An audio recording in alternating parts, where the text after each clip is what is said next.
Ok, anuncios rápidos. Ahorita vamos a ver una retroalimentación de la primera unidad. Siempre doy retroalimentación. No la doy por cada uno, no les voy a decir, por ejemplo, a cada quien, pues tú te equivocaste en esto, tú te equivocaste en lo otro, porque es mucho. Y aparte, pues la idea es que a partir de la retroalimentación diga a cada quien en qué hice bien y qué no hice bien. Entonces, por eso no le dedico, aparte porque tendría que dedicarle, no sé, 2 clases, 3 clases a eso. Y aparte porque están en nivel superior. Pero bueno, esa es la parte importante, porque están en nivel superior y se busca que sean lo más independientes posibles, ¿no? O sea, siempre es importante inculcarles que cada vez vayan siendo más independientes de su docente. O sea, en este caso yo, o sea, el conocimiento se puede adquirir, nosotros les ayudamos a adquirirlo, que ese es mi trabajo. Mi trabajo no es que aprendan, mi trabajo es darles las posibilidades de que puedan aprender, darles todo lo posible. Aprender, a final de cuentas, es su responsabilidad, ¿no? Porque depende de muchísimos factores, entonces eso es importante. Bueno, primera parte, este, voy a, no voy a venir el 7 y 8 de marzo. Tengo una visita de CASEI, creo que sí, nada más 7 y 8. Entonces, no recuerdo si hasta el 9, pero bueno, voy a checar los datos. 7 y 8 de marzo seguro no vengo. Les digo, tengo una visita a casa y no es otra cosa más que voy a evaluar otra escuela. Estoy evaluando otra escuela, es una escuela ya por el Estado de México. Entonces estoy evaluándola ahorita y bueno, mañana vemos si realmente la visita prosigue o no prosigue. Evaluar significa revisar todo, desde maestros, alumnos, laboratorios, etcétera. Entonces, es muy interesante. Generalmente evalúo carreras de ingeniería en sistemas computacionales porque es mi área. Entonces, si otra cosa no sucede, faltaría el 7 y el 8. ¿Ok? Luego, supongo que ahorita es el mundo de los chismes.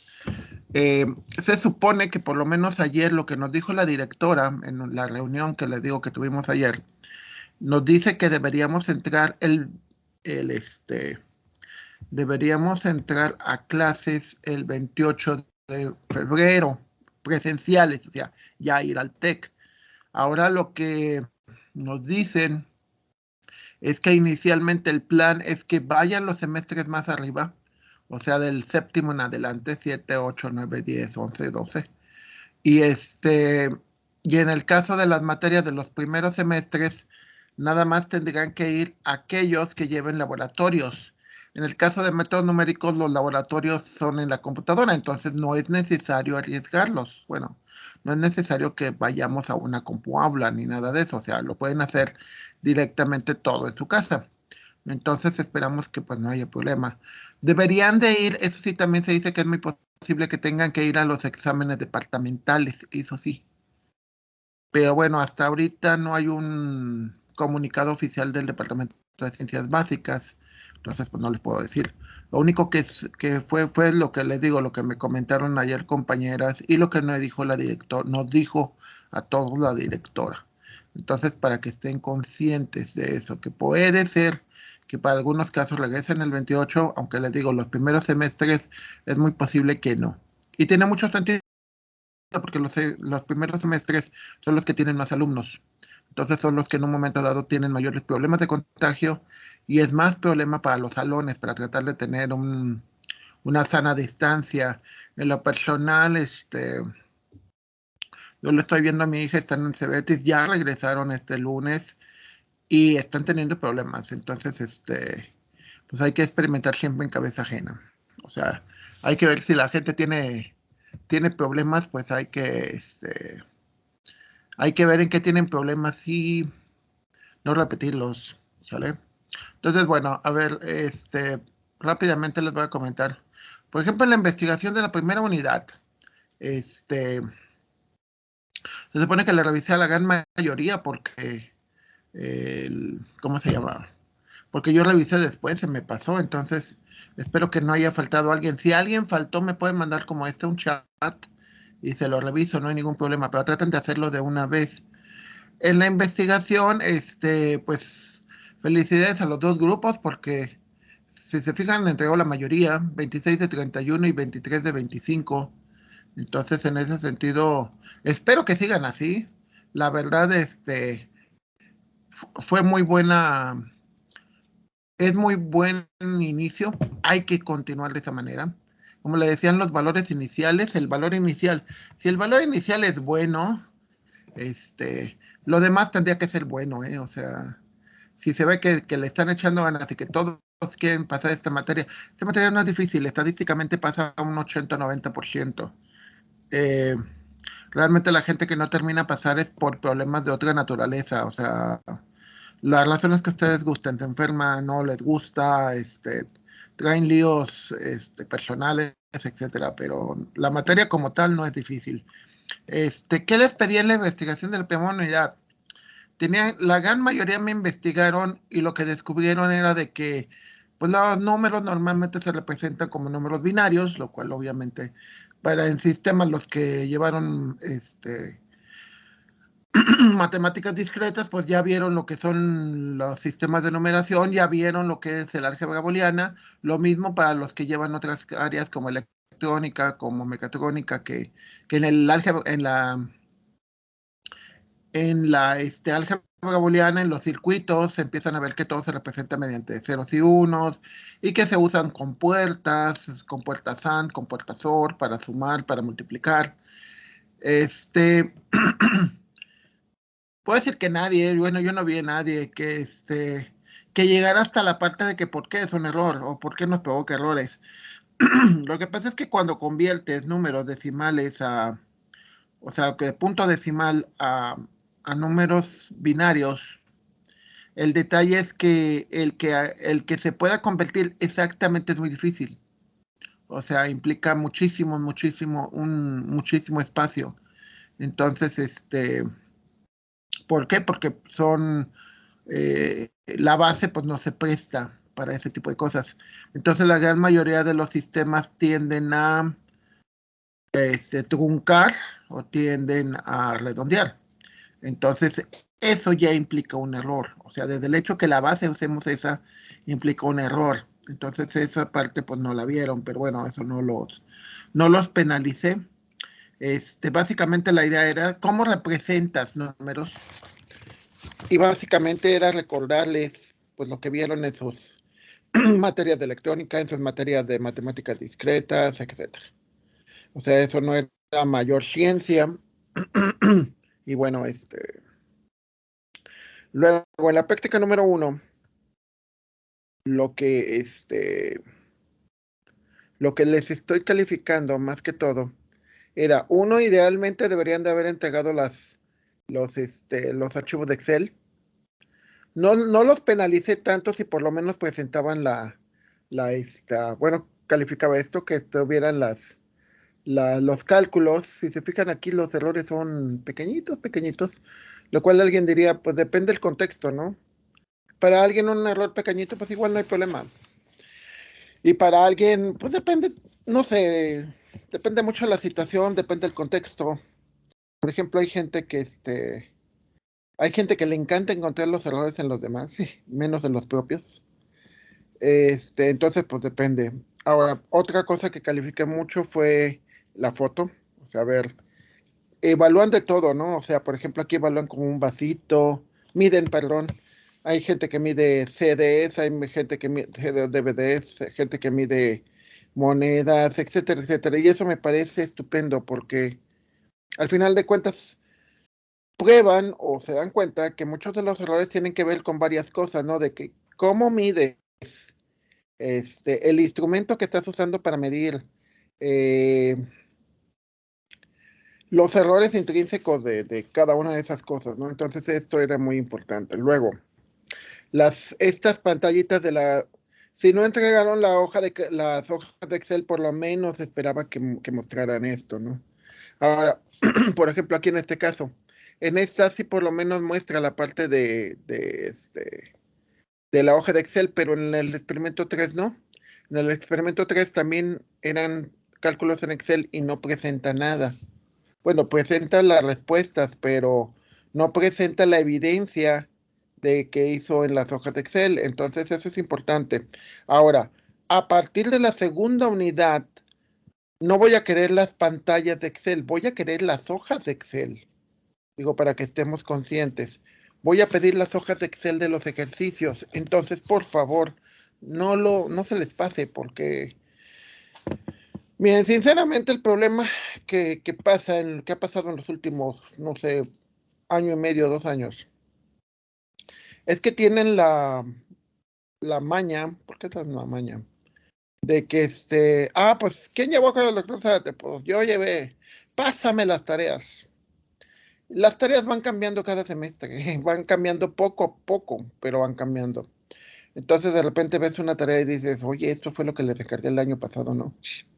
Y de repente me dicen, no, pues es que yo no, yo vi la versión viejita del manual, o no me dice nada, ¿no? De plano, pues les da pena de que sea tan obvio, ¿no? De que no lo hicieron y que les dé flojera, o sea. Y bueno, el detalle aquí, pues, es de que pues, su chamba de ustedes es venir a aprender, ¿no? Entonces, si ni siquiera hacen una tarea tan sencilla como eso, pues así como que pues, tienes un problema de actitud, ¿no? Y mucho de lo que te evalúan afuera, te lo digo porque yo evalúo escuelas, evalúo carreras, mucho de lo que te evalúan la gente, los empleadores, o sea, la gente que tiene empresas, que contrata, que son dueños de, o la gente de recursos humanos, es actitud, la actitud, o sea, la gente que es trabajadora, que es responsable, que es independiente, eso es muy importante. Entonces, el hecho de que, digo, aquí puede ser un error, simplemente se te pasó, pero el hecho de que copies las cosas de otros semestres porque no lo quieres hacer, eso es un problema de actitud. Copiar es un problema de actitud y en estas alturas se ve, o sea, de muy mal gusto y es muy grosero porque pues eso significa de que tienes problemas de actitud y que cuando vayas a trabajar pues va a ser lo mismo. No vas a querer hacer las cosas, vas a ver cómo haces la maña para no tener que trabajar y pues tarde o temprano, estadísticamente, claro, puede ser que tengas mucha suerte y llegues hasta ser político, ¿no? Pero esperamos que no. Esperamos que lamentablemente es eso, no tener una imagen tan mala de que no deberíamos, ¿eh? La gente que está en política debería ser alguien que tuviéramos cierto respeto por ellos, ¿no? Lamentablemente es todo lo contrario.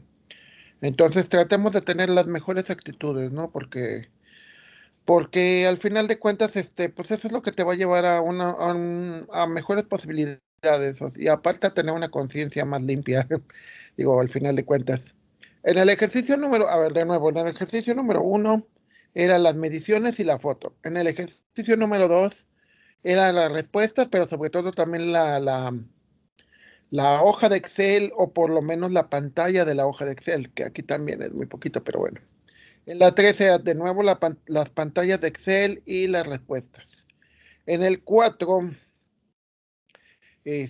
pues hay mucha discusión porque yo he estado revisando los programas de la materia y en casi todas ellas se asume que ustedes deberían de saber programar. Pero me pasan los mensajes de que es que yo no sé programar, no puedo programar, no llevé bien la materia. La pregunta es, bueno, entonces, ¿cómo la pasaron, no?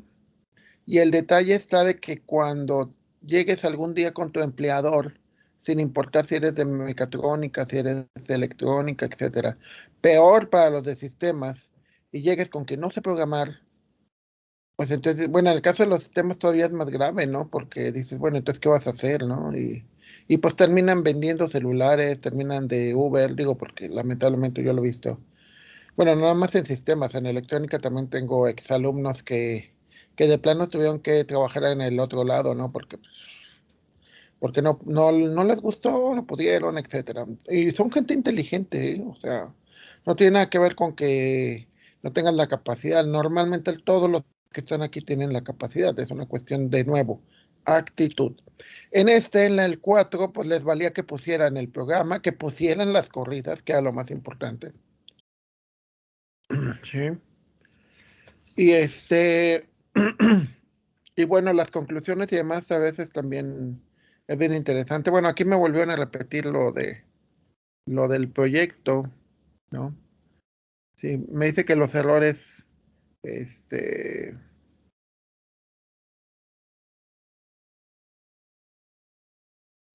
Dice, podemos observar que acerca de los resultados y de la misma analizamos las distintas maneras de los errores que existen, ¿sí?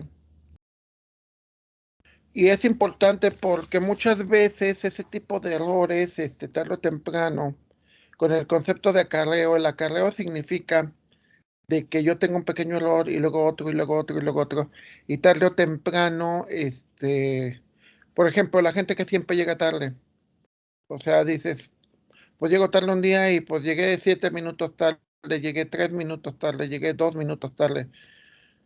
Wow, pues el problema está que no se te haga vicio, ¿no? De que digas, de todas maneras sí llego y sí llego y sí llego y una de esas ya no llegas. Entonces, ya no llegas a tiempo. Entonces, pues eso es lo importante que quería que vieran en esta unidad del problema de los errores digitales. Se dan cuenta que muchas veces las operaciones no les van a dar como ustedes esperan, porque al final de cuentas pues hay redondeos, hay truncamientos, hay algoritmos que usan los programas para representar números. Entonces, si las combinaciones de números, o sea, números muy grandes contra números muy chicos, si se da, pues es terrible. Entonces, en un momento dado, este, lo más importante de la primera unidad es eso, que vean que hay errores, que siempre corremos con ese, por ejemplo, en mi caso, yo recuerdo que cuando era chico, bueno, cuando, no tan chico, pero bueno, cuando empecé a viajar a los 25, 20 y tantos, iba en carro, ya cuando empecé a tener carro, a los 26, este, siempre me gustaba decir, no, pues yo voy a México, hago 4 horas máximo. Voy a Querétaro, hago 2 horas. Voy a Zacatecas, hago 2 horas. Y así, o sea. Entonces, si llegaba más tarde, o sea, como que yo me sentía estresado, ¿no? Porque digo, me equivoqué, hay un error, porque no debería de haber llegado así. Incluso si llegaba más temprano. Entonces, con el tiempo, obviamente, aprendes a manejar el error, de que dices, yo sé que no necesariamente me voy a tardar eso, puede ser que me tarde un poquito menos o un poquito más. Entonces es algo aceptable. Sí. Y lo mismo para muchas cosas, ¿no? O sea, tú sabes que vas a poder llegar un poquito más temprano o un poquito más tarde a una fiesta, al salón de clases, etcétera. Entonces, aprendes a manejar el error siempre y cuando conserve una tolerancia. Tolerancia es lo máximo que esperamos, ¿no? Entonces, por ejemplo, yo puedo llegar 5 minutos tarde y todavía es aceptable. Lo que ya no es aceptable es que llegue media hora tarde, ¿no? Pongamos un problema del error, que antes de terminar con esto, ayer, creo que se fue ayer o antier, creo que fue ayer o antier, no, fue ayer, en uno de los grupos, que estaba dando la clase, de repente se me fue el internet y duré como media hora porque era un error que no era en mi casa, o sea, no era un error que yo tratara de poder arreglar. Yo soy ingeniero, bueno, no soy ingeniero en comunicaciones, pero sí trata en lo que se puede tratar de arreglar los errores internos.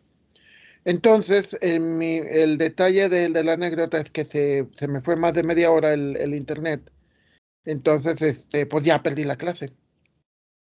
Entonces tenía la idea de que si me vuelve a ocurrir, o sea, si el error vuelve a aparecer, entonces, mi idea es de que en un momento dado grabar las clases y ahí el momento de empezar la clase, pasarles el link a la liga en YouTube. Entonces, si en un momento dado de mi parte se va el internet, pues no hay problema porque ustedes tienen la liga YouTube, entonces pueden conectarse a YouTube y buscar en dónde me quedé la clase y se continuar la clase sin mí. La ventaja en eso, pues es que la ventaja para ustedes es de que si se me va el internet a mí, pues ustedes pueden continuar la clase. Si a ustedes se les va el internet, pues también es una ventaja porque cuando le regrese, pues simplemente se van a YouTube y ven la parte que les faltó. Eh, Como les dije, el canal está abierto así y tratamos de evitar un error o corregir el error. que esa es la mentalidad de decir, bueno, a ver, sabemos que puede haber errores, sí, pero tratemos de corregirlos. Eh, mis amigos, tengo amigos que trabajan en la zona industrial y, por ejemplo, varios de ellos son jefes y me dicen, estamos conscientes de, por ejemplo, cuando hay mucho tráfico, que nuestros ingenieros van a llegar un poquito tarde. Pero bueno, pues simplemente la idea es de que si llegaste en lugar de las 8:10, llegaste a las 8:25, pues que te recorran tu horario y ahora en lugar de salir a las 5:10 o a las 5, vas a salir a las 5:25. No hay problema. Pero esa es la parte interesante de cómo manejamos los errores, ¿sí? O sea, de que siempre van a aparecer. Entonces, el hecho de que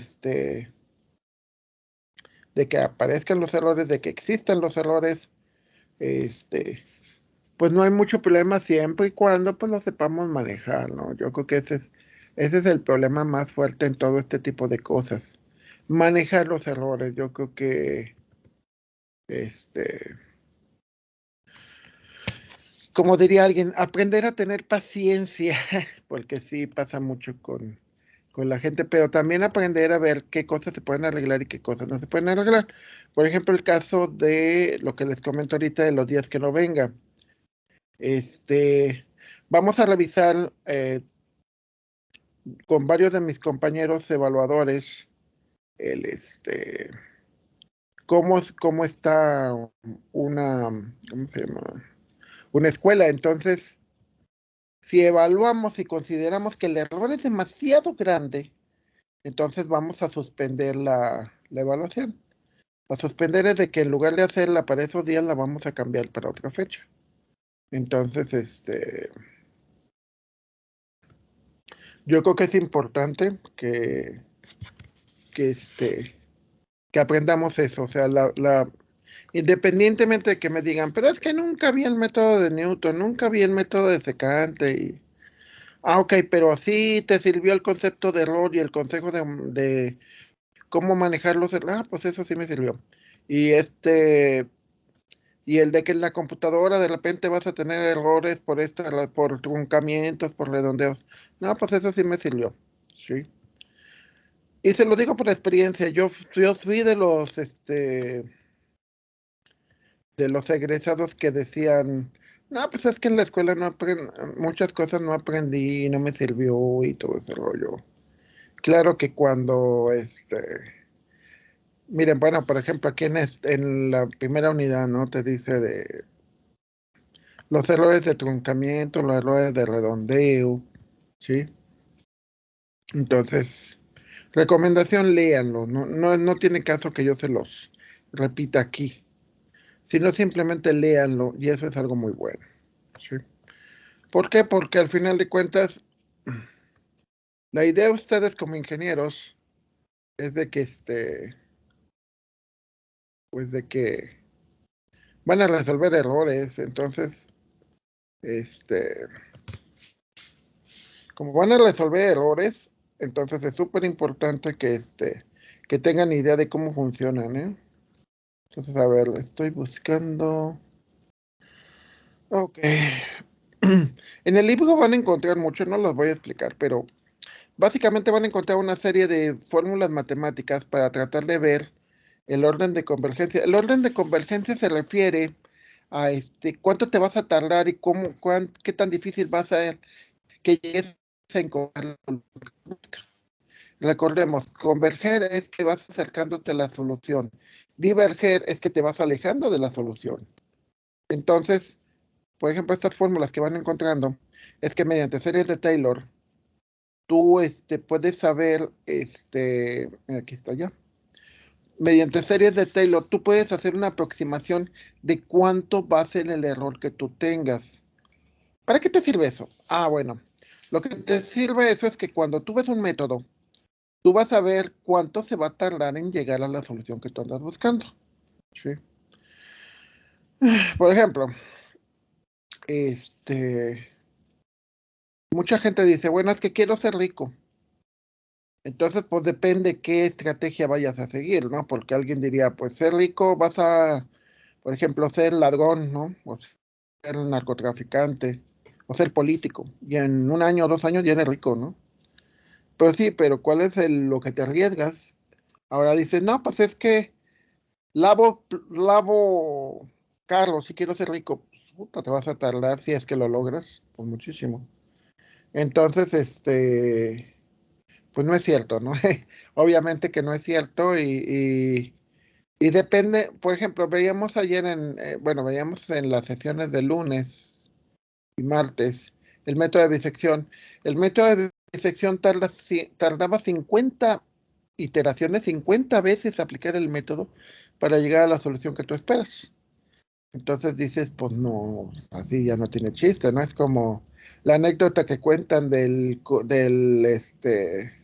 que el coronel, algo así, el creador del pollo en Kentucky, que dicen, se hizo rico a los 60 años, 70 años, ¿no? Ya era rico, qué padre. Pues es bueno, ¿y para qué ya?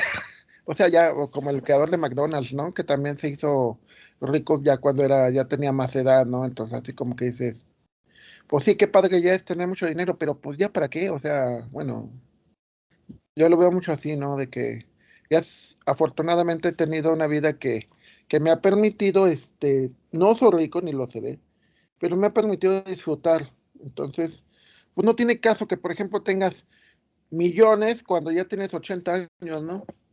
O sea, eso ya no tiene sentido. Entonces, de nuevo, es el orden de convergencia. Cuando necesitas el dinero, pues cuando lo debes de tener. Es como, por ejemplo, cuando nacieron mis hijos, fue cuando empecé a ganar más dinero. Entonces, apenas concordó. Y ellos lo disfrutan y yo también. Entonces, eso es bueno. Entonces, el siguiente método que vamos a ver es el método de Newton-Raphson. Su estrategia es dice, es un método de segundo orden de convergencia, es decir, llega mucho más rápido que llega mucho más rápido que el método de bisección y es válido siempre y cuando funcione para funciones de raíces reales no repetidas. Es decir, las raíces no repetidas son, por ejemplo, que te dice la raíz del problema es 3 y menos 3, menos 2.5 y más 2.5, ¿sí? Y es un procedimiento muy simple. De nuevo, aquí, bueno, aquí en todos los métodos siempre debes de tener un valor inicial, ¿sí? Es decir, dice, la raíz anda más o menos como por aquí. Ahora, a diferencia de bisección, bisección trata de encerrar las soluciones, es decir, dice, la solución está entre esto y esto. Es como les digo, calculo la edad y la edad de ustedes anda entre los 19 y los 21 más o menos. Los sueldos también se puede hacer por intervalo, digo, van a ganar más o menos entre 8 y 12, primero, o sea, sin experiencia. Y así, ese es con un intervalo, son dos valores. Con Newton no, con Newton es lo que se conoce como un método abierto. En un método abierto tú estableces un solo valor. Por ejemplo, para los sueldos, hay un sitio en internet que se llama Observatorio Laboral, donde les va a decir cuánto van a ganar según la carrera que tienen, pero les da un solo valor. Entonces se supone que a partir de eso tú deberías de establecer un criterio, de decir, pues voy a ganar tanto. Entonces, por ejemplo, hay carreras como periodismo, como psicología, pues que ganan muy poco, ¿no? Entonces dices, no, pues eso, ¿no? Como le pasó a mi hijo quería estudiar chef y vio como valor inicial que ganaban muy poquito, entonces dijo, no, prefiero estudiar ingeniero en sistemas, ¿no? Entonces, ok, entonces empezamos con un valor inicial que es X0, que es esto que tienes aquí. Este es tu valor inicial, bueno, aquí déjenme subirlo un poco. Este valor inicial es tu primera aproximación. Entonces utilizamos el concepto de derivada, ya ven el concepto de pendiente que ya están viendo en cálculo, bueno, que vieron en cálculo. Entonces con la derivada, o sea, recordemos que les comentaba mucho el concepto de factor de cambio. Hay gente que cambia muy rápido y hay gente que cambia muy lento, ¿sí? Yo vengo de barrio, yo vengo de San Sebastián, entonces la gente ahí cambia muy lento, o sea, dices, toda la vida conocí a mi vecina Lupita, Juanita, y toda la vida me salgo y voy a comprar a la tiendita de la vuelta, etcétera, ¿no? Eso es como muy lento. Y al revés, hay gente que vive muy rápido, ¿no? O sea, por ejemplo, sobre todo la gente que cambia de residencia muy seguido, ¿no? Entonces los cambios, que eso es el concepto de derivada, el delta X es el cambio.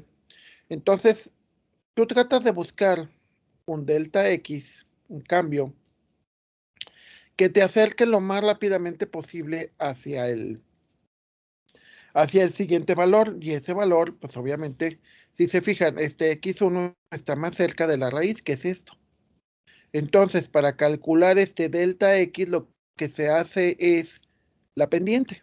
Todos recordamos nuestras queridas clases de trigonometría, lo que son ángulos, lo que son pendientes, todo ese tipo de cosas. Entonces, el valor de la pendiente, la relación entre f de x0 sobre delta x, pues se calcula con la derivada. Entonces, por medio de la pendiente, calculas el valor de delta de x. No les voy a explicar eso porque al final de cuentas ya llevaron trigonometría. Ahorita lo vamos a ver en la fórmula, pero bueno.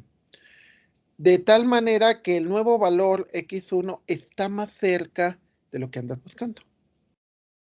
Entonces eso es importante porque, por ejemplo, a mí me ha tocado ver con las escuelas que he evaluado, este, que cambia mucho el contexto dependiendo del lugar donde vivas.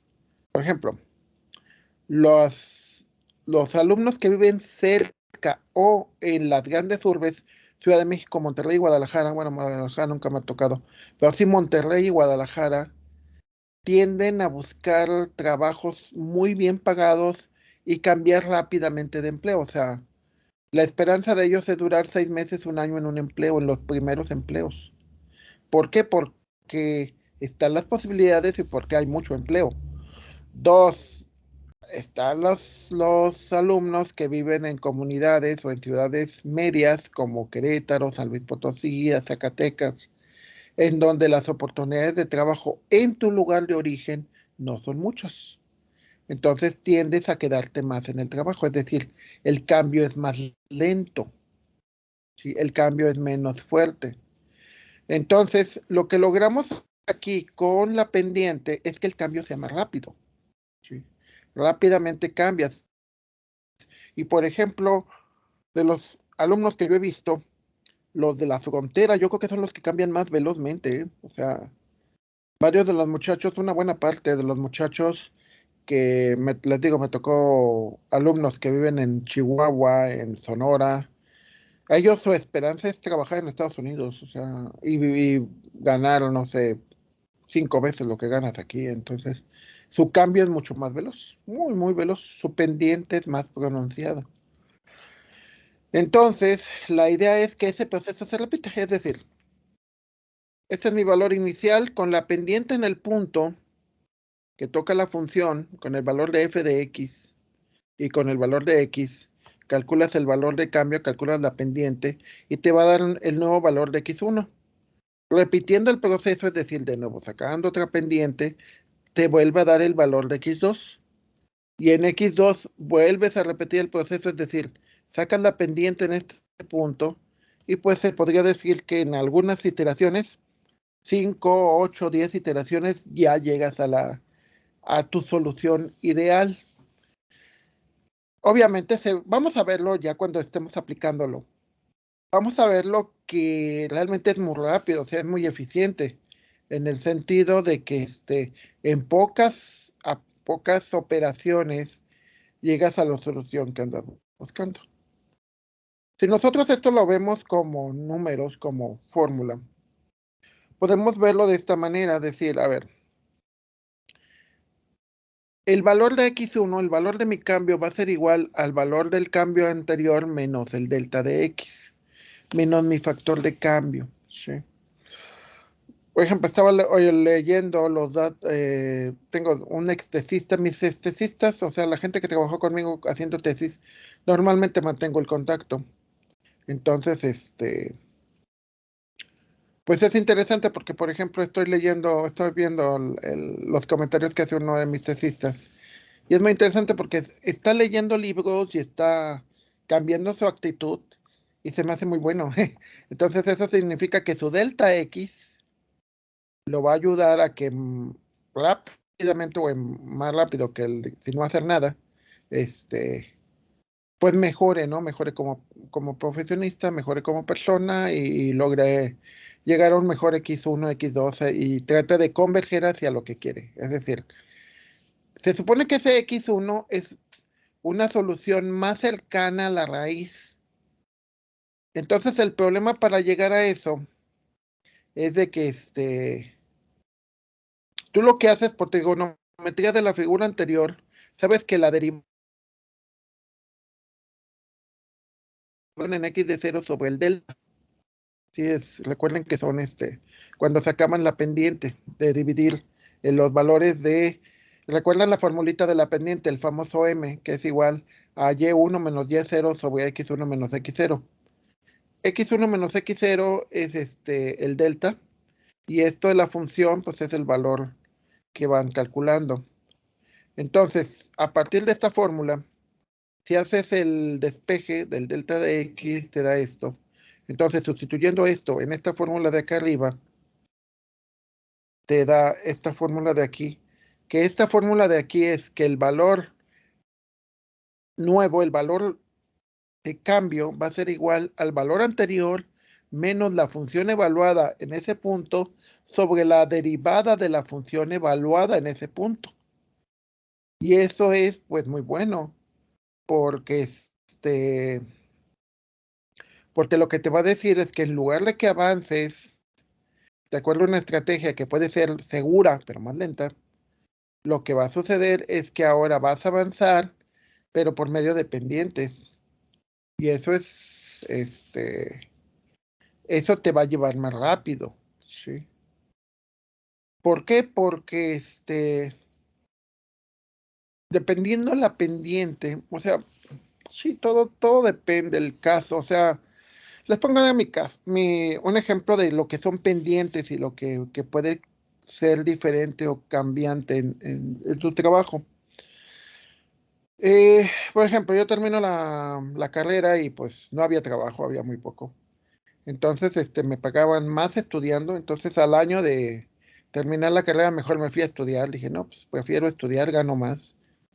Cuando termino de estudiar la segunda parte, que fue la maestría, y llego, me toca una crisis económica y no había trabajo de todas formas, porque el gobierno se robó mucho y era muy corrupto, y entonces condujo una crisis económica como esperamos que no vuelva a ocurrir, pero lamentablemente sí se ven malos pronósticos. Entonces, bueno, esperamos que a ustedes no les toque la otra crisis económica en 2024 o cuando vayan a egresar. El chiste es de que entró al TEC, o sea, había la posibilidad de entrar al tecnológico y duró 3 años en la misma plaza que era la más baja. Entonces, así como que mi cambio de sueldo, pues no era mucho. Pero a partir de esforzarse y a partir de cambiar la actitud, en 2 años cambié 2 veces de plaza, ¿no? O sea, entonces de la más baja subí a digamos, del medio. De hecho, no, en tres años cambié 3 veces. O sea, cuando llego a los 5 años de servicio, no duré, sí duré 2 años sin que no, sí duré 3 años sin poder cambiar de plaza. Es decir, mi cambio en 3 años fue muy bajo. O sea, no cambié. Pero en dos años cambié 3 categorías por varias razones. Entonces, de la plaza más pequeña, de la plaza del nivel 6 en 2 años cambié 3 niveles, llegué a la plaza al nivel número 3, ¿sí? O sea, fue un gran cambio, una gran pendiente. Y luego de los siguientes 6 años, o sea, cambié de plaza cada 3 años prácticamente, o sea, de los 5 años a los 8 años, sí, más o menos a los 8 años, cuando llegó mi primer hijo, cambié mi siguiente plaza y llegué a la plaza principal, o sea, de la tercera subí a la 2 y luego de la 2 subí a la 1 a los 11 años, es decir, 3 años después. Entonces ahí la pendiente ya fue igual, o sea, ya no fue una pendiente tan rápida, pero fue una pendiente estable, o sea, fui cambiando ya. Y eso es importante, porque mi pendiente, como les dije, la primera se estancó, luego fue muy rápido y luego ya después se estabilizó, o sea, seguí cambiando, pero ya no tan rápido. Y a los 11 años llegué a la más alta y pues hasta la fecha, ¿no? O sea, tengo 27, voy por los 28 años de servicio, lo cual significaría que sería 28 menos 11, llevaría 17 años en la plaza más alta, entonces, pues como que no está mal.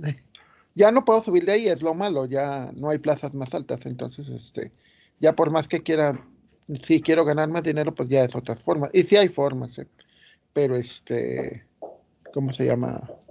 Pues la idea en esto es que veas tu pendiente, o sea, que digas, quiero seguir toda la vida con un sueldo así medio o bajo, o quiero ir cambiando, cambiando, cambiando, ¿no? Entonces, depende del método que quieras utilizar. Entonces, un ejemplo de este método se encuentra ahí, por ejemplo. La función aquí es esto que es aquí, esta es la función, que es lo que vemos arriba. Abajo es la derivada. Recordemos una derivada sencilla de polinomios. 3x al cuadrado más 4x más 10. Esto se quita porque es esta. Entonces, arriba va la función, abajo va el, este, la derivada. Si sustituimos nuestro valor inicial, ¿sí? Aquí en este caso decimos que el valor inicial es 1 y te dice que el error aceptado, la tolerancia es 10 por 10, 1 por 10 a la menos 3. ¿Sí? Entonces aquí ya tenemos una tolerancia en el problema de que te dice, mira, con que tenga un error de menos de una milésima ya estuvo. Y lo cual es válido, depende de los contextos. ¿Sí? En muchos casos te van a, me diría, mi hermana es contadora, ¿no? Y decía que una vez se pusieron a pelearse con los auditores porque faltaban 2 pesos, creo, algo así. Y al final ella ya les decía, ¿saben qué? Yo les doy los 2 pesos, pero ya vámonos, llevaban 2 días sin dormir, ¿no? Entonces, bueno, en un momento dado se vale eso, o sea, se vale tener una tolerancia y decir, ¿sabes qué? Si el error es de tanto, pues ahí muere, ya hay que quede, ya lo que sigue, ¿sí? Y pasa mucho. Entonces, a ver, ¿cómo funcionan las iteraciones? Pues funciona así. Con el valor inicial se sustituye en la fórmula de arriba. Si se fijan, en lugar de la x lo cambiamos por el 1, que es nuestro valor inicial. Y nos dice que nuestro nuevo valor, en lugar de ser el 1, sustituyendo todo en la fórmula, te va a dar 1.41176. Se supone que este valor está más cerca de la raíz de lo que de lo que estaba el 1. Esa es una solución mejor. Se vuelve a calcular el valor, pero ahora en lugar de tenerlo con el 1, se hace con el 1.41176. Recuerden que ese es el proceso iterativo. Haciendo la analogía, es como ustedes. Si yo diera clases en kinder, yo asumiría que los muchachos, los niños, pues llegan derechito de las familias, llegan con lo bueno y con lo malo de las familias, ¿no? Algunos tendrán lenguaje de carretonero porque igual, o sea, sus papás hablan puras groserías. Algunos son más educados. O sea, la educación es lo que te permite convivir con tus compañeros. El que digan, es que, ¿por qué no podemos hablar a puras groserías? Porque no todo a todo mundo le gusta, por esa razón. Entonces, bueno, aquí nosotros podemos ver que el 1.3693 viene de sustituir en la fórmula el 1.4176 y ese viene de sustituir en la fórmula el 1. Entonces, lo que se hace es que este proceso se repite pero con cambios. Y de nuevo la analogía, ¿no? O sea, ¿por qué yo muchas cosas a ustedes asumo que ya la pueden hacer? Pues porque están en nivel superior, ¿sí? Están en nivel superior, o sea, igual yo he dado clases en maestría y mis alumnos de maestría no los tratamos así, o sea, los tratamos todavía más, ¿no? Este, de que pueden pueden,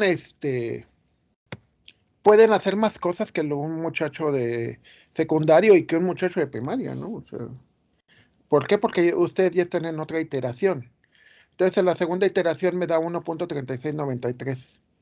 Entonces, lo que se hace es, se repite el proceso, exactamente lo mismo. El 1.36934 se sustituye en la fórmula y me va a dar 1.36881. Entonces, lo que vas haciendo es, vas sacando las diferencias entre cada uno de los elementos, que es esto que ven aquí. Sacas las diferencias. Y cuando la diferencia entre un valor y otro valor, por ejemplo aquí, te dice que la diferencia es 4.674, cuando la diferencia es eso, pues ya le puedes parar, ¿no? Bueno, aquí te dice que el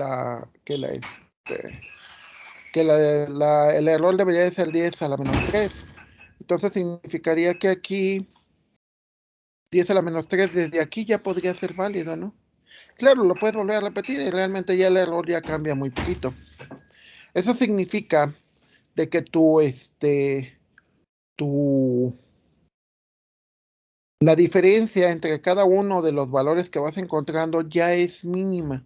Y si ya es mínima, significa que el método ya no te puede dar una mejor solución.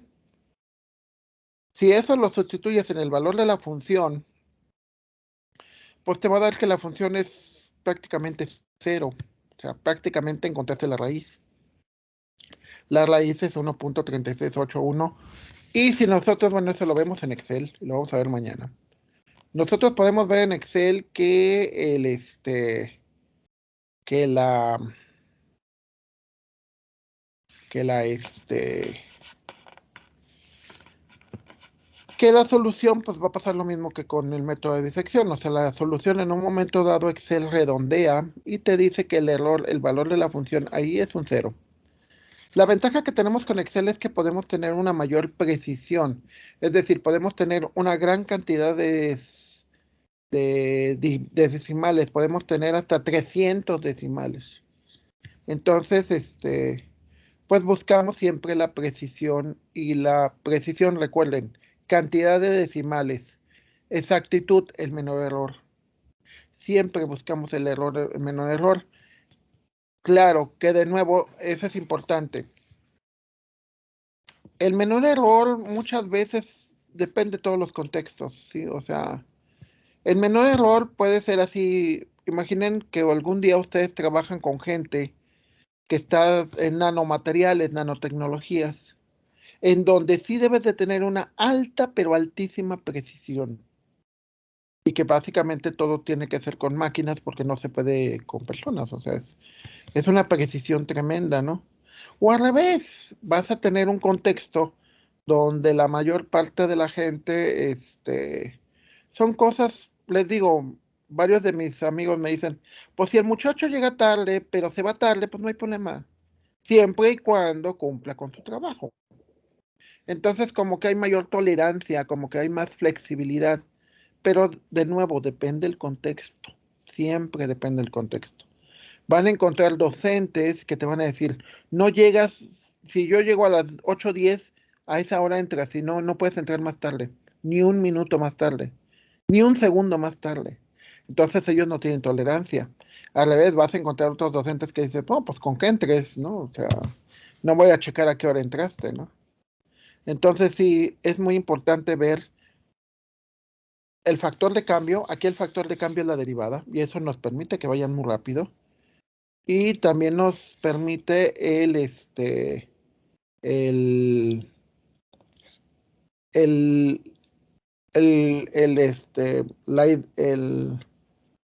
el concepto de parada. ¿En cuándo te detienes? Cuando ya dices, ya no tiene caso y ya se acabó. Y muchos de ustedes van a ver ese tipo de cosas en los trabajos. Cuando estén trabajando van a darse cuenta que hay casos donde dices, no, sabes que ya me voy de aquí, ya conseguí algo mejor o ya estoy harto. Pero al revés, ¿no? Digo, yo quiero continuar aquí porque yo sé que voy a subir a jefe de proyecto y luego voy a seguir a gerente de esto y luego voy a seguir a socio, etcétera. Entonces, son sus condiciones de parada y sus su factor de cambio. Si vas a seguir, si vas a cambiar, por ejemplo, en mi caso, yo ahorita ya no tengo muchos factores de cambio, o sea, prácticamente de aquí hasta espero, hasta que me jubile, ya no espero cambiar, o sea, ya voy a seguir nada más como docente y punto. Posiblemente, y eso muy raro, regrese un poco a hacer investigación, pero ya es muy poco. Prácticamente me estoy dedicando más hacia evaluar, o sea, ser juez, como que ya le agarré más el gusto a eso. Que ese sería el factor de cambio, estoy cambiando hacia ser un juez, un evaluador. Y ya más que como docente cambiaría a ser un evaluador. Y aunque me retire como docente, me dedicaría al otro como un hobby, como un algo, una distracción pues, agradable. Sí. Ok.